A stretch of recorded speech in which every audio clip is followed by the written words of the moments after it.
A tradicional cerimônia do Oscar terá lugar neste ano de 2022, no dia 27 de março, e como tem sido habitual nos últimos anos, estará recheada de filmes chatos e que ninguém assistiu, naquele clubinho de socialistas da elite artística de Hollywood, que entregam prêmios uns aos outros, enquanto fazem enfadonhos discursos lacradores. Conforme o tempo passa, menor é o interesse do público em geral pelos filmes premiados pelo Oscar, uma vez que a maior parte dos espectadores de cinema nos Estados Unidos e no restante do mundo não se sentem representados pelos filmes cabeça e entediantes que monopolizam nos últimos tempos as principais categorias laureadas com uma estatueta dourada. A cerimônia deste ano, porém, não é o foco deste artigo. Para falarmos da treta entre a Disney e a Academia de Artes e Ciências Cinematográficas, a entidade responsável por organizar a entrega do Oscar, precisamos voltar ao ano de 1989. Aquele, certamente, foi um ano marcante. Afinal de contas, o mundo veria, meses depois da cerimônia do Oscar, a simbólica queda do Muro de Berlim, um prenúncio do fim do comunismo soviético.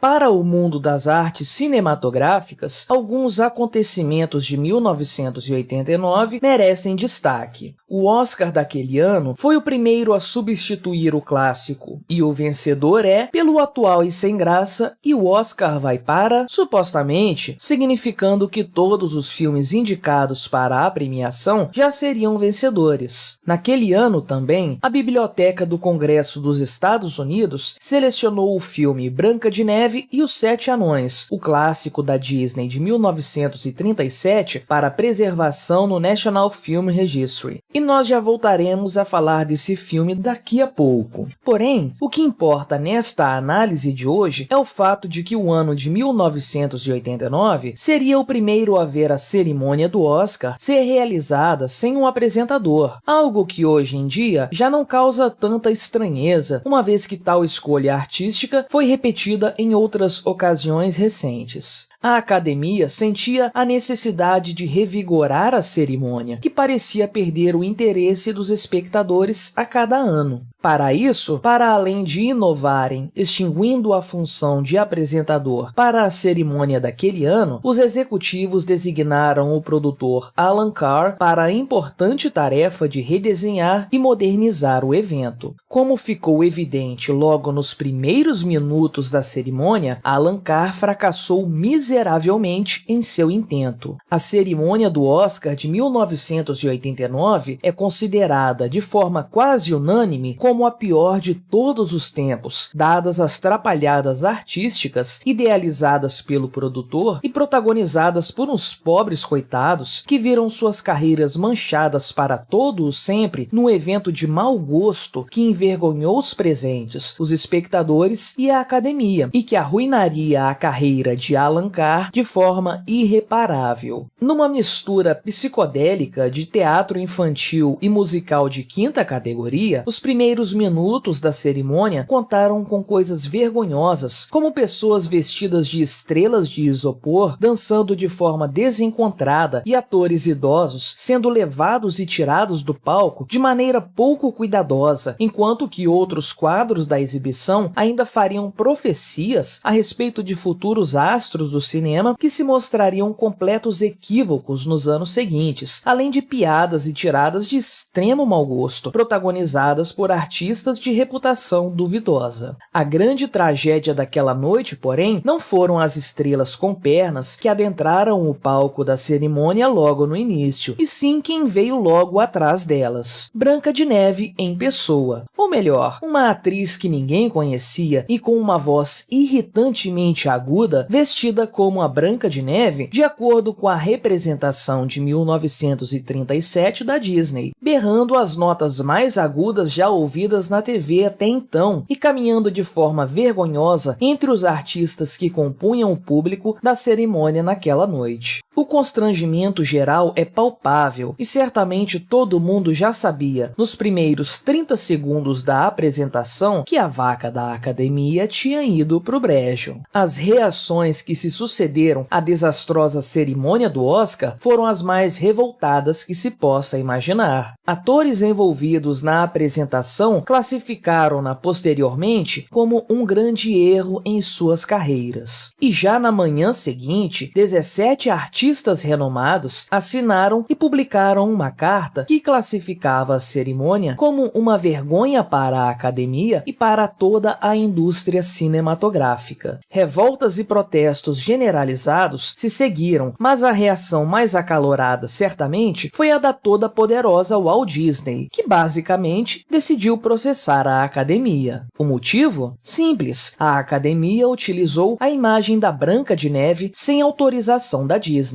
De acordo com a empresa, o uso não autorizado de uma de suas personagens, especialmente em uma situação tão vexatória, representaria um dano irreparável à imagem da Branca de Neve construída pela empresa. A ameaça do desenrolar de uma ação judicial contra a academia continuou ainda por um tempo, até que seu presidente, Richard Kahn, se retratou publicamente, o que fez a Disney decidir arquivar o processo. A academia sinceramente pede desculpas à Disney pelo uso não autorizado do personagem da Branca de Neve, com direitos autorais pertencentes à Disney, e por criar involuntariamente a impressão de que a Disney havia participado ou sancionado o número de produção de abertura na transmissão do Oscar. Essas foram as palavras do pedido de desculpas de Kahn. Talvez agora você esteja se perguntando por que diabos alguém seria processado por utilizar a imagem da Branca de Neve, uma personagem criada há 200 anos atrás pelos irmãos Grimm. Bem, o uso do nome Branca de Neve em si não foi um problema, mas sim a sua caracterização, que era idêntica àquela desenvolvida pela Disney para o clássico de 1937. E se você ainda acha que não faz o menor sentido alguém ser processado por vestir uma atriz com roupas de uma personagem de um desenho animado, bem, você está no caminho certo para se tornar um libertário. Ao que consta, Walt Disney decidiu produzir seu longa-metragem de 1937, utilizando a história da Branca de Neve justamente por essa história não possuir limitações de direitos autorais, o que reduziria os custos de produção do filme. O filme se tornaria um marco do cinema, inspiraria todo o imaginário popular a respeito da famosa personagem dos contos de fadas e receberia 2 anos depois um Oscar honorário personalizado, uma premiação feita justamente pela academia que 60 anos depois seria processada pela própria Disney, e justamente por causa da Branca de Neve. Acontece que, de fato, as leis estatais ao redor do globo impõem uma série de restrições ao uso daquilo que é comumente chamado de propriedade intelectual, podendo se classificar nessa categoria coisas tão complexas quanto obras literárias e composições musicais, até mesmo coisas mais simples e abstratas, como marcas e logotipos. Para satisfazer a necessidade de se proteger a propriedade intelectual, criam-se leis estapafúrdias e pouco precisas a respeito de uso justo de marcas e músicas, formas de citar obras literárias e também sobre o prazo para a expiração dos direitos autorais de determinada obra, quando esta passa a incorporar o chamado domínio público. Sim, de acordo com as regras estatais, propriedades intelectuais possuem prazo de validade. O fato é que não existe propriedade intelectual, porque ideias não são escassas. O fato de a academia ter feito uma cópia de uma personagem da Disney não fez com que essa personagem sumisse dos filmes da empresa. Em outras palavras, a propriedade da empresa não foi diminuída em nada com isso. Quando personagens, nomes, notas musicais, palavras, logomarcas e quaisquer outros tipos de abstração são copiados, o que temos é justamente uma cópia. A propriedade original do desenvolvedor dessa ideia não foi prejudicada e, portanto, de acordo com a ética libertária, não se cometeu crime algum.